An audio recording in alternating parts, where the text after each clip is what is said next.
நம்பி ஏமாந்த கதை.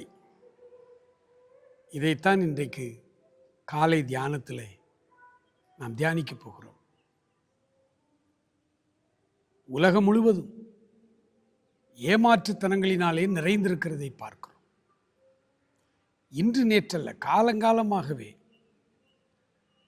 நாம் நம்புகிறோம், நாம் நம்பினவர்கள் நமக்கு துரோகம் பண்ணுகிறார்கள். ஒரு பக்தனி விதமாய் பாடல் எழுதினார். நம்பினவன் மறுதலித்தான், நண்பன் அவன் சதி நினைத்தான். நம்பின பேதுரு மறுதலித்தான், நண்பனாயிருந்த யூதாஸ் சதி நினைத்து ஆண்டவரை காட்டி கொடுத்தான். சரித்திரம் முழுவதுமே இந்த நம்பி ஏமாந்தவர்கள் ஏராளம் ஏராளம். யாரை வேண்டுமானாலும் நிறுத்தி ஒரு கேள்வி கேட்டு பாருங்க. ஒரு வாழ்க்கையில் வேதனையான பக்கங்கள் என்றால் நம்பி ஏமாந்தவர்கள். தாவீது கிறிஸ்து பிறப்பதற்கு எத்தனையோ வருடங்கள், 1000 வருடங்களுக்கு முன்பு பிறந்த தாவீது. அவர் சொல்றாரு, என்னுடைய பகையாளி என்னை எதிர்த்தா கூட நான் வருத்தப்பட மாட்டேன். என்னுடைய எதிரி எனக்கு விரோதமாக எதிரிட்டு வந்தால் கூட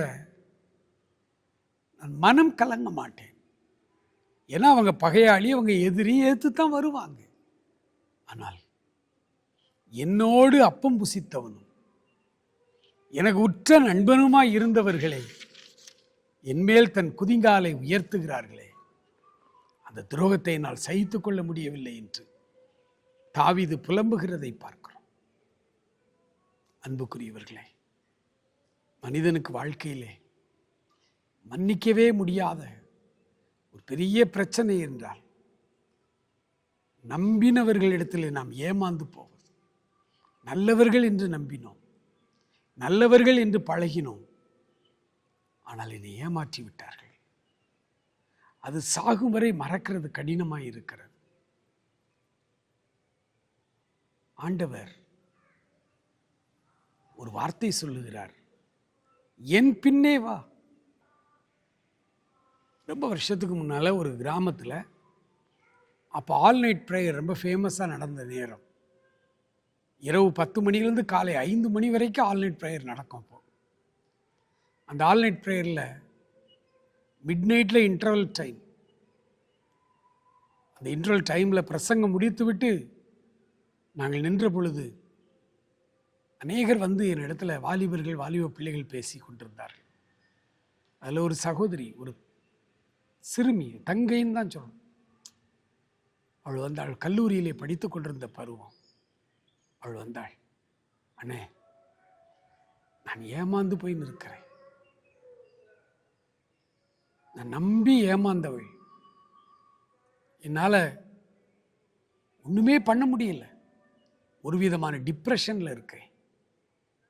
நான் என்ன செய்ய வேண்டும் என்று கேட்டேன். இடத்துல சொன்னேன், நம்பிக்கை துரோகம் பண்ணாத ஒரே ஒருவர் இந்த உலகத்தில் இருக்கிறார். அவர்தான் ஆண்டவராகிய இயேசு கிறிஸ்து. அவரை பின்பற்றி வா. அவர் சொன்னார், என் பின்னே வா என்றார். உலகத்தில் யாரையுமே நாம் இப்பொழுது நம்பி செல்ல முடியாதுமா. இயேசுவை மட்டும் நீங்கள் நம்பி செல்லலாம். இயேசுவின் பின்னே வாருங்கள் என்று சொன்னோம். அந்த பிள்ளை அந்த கூட்டத்திலே ஆண்டவரை ஏற்றுக்கொண்டாள். அன்புக்குரியவர்களே, இந்த காலை வேளையிலே, ஆண்டவரே நான் நம்பி ஏமாந்து போய் வந்திருக்கிறேன். பண விஷயத்தில், ஒழுக்கம் சார்ந்த விஷயத்தில், பல காரியங்களில், தொழிலில் பார்ட்னர்களை நம்பி ஏமாந்து போய் நிற்கிறேன்ப்பா. எல்லாவற்றையும் இழந்து நிற்கிறேன். என் வாழ்வை மறுபடியும் சரி செய்யும்படி உங்க பின்னால நான் வர்றேன் அப்படின்னு நீங்க ஜெபம் பண்ணுங்க. உங்களை ஒப்பு கொடுங்க. வாழ்க்கை ஆசீர்வாதமாய் மாறும். God bless you.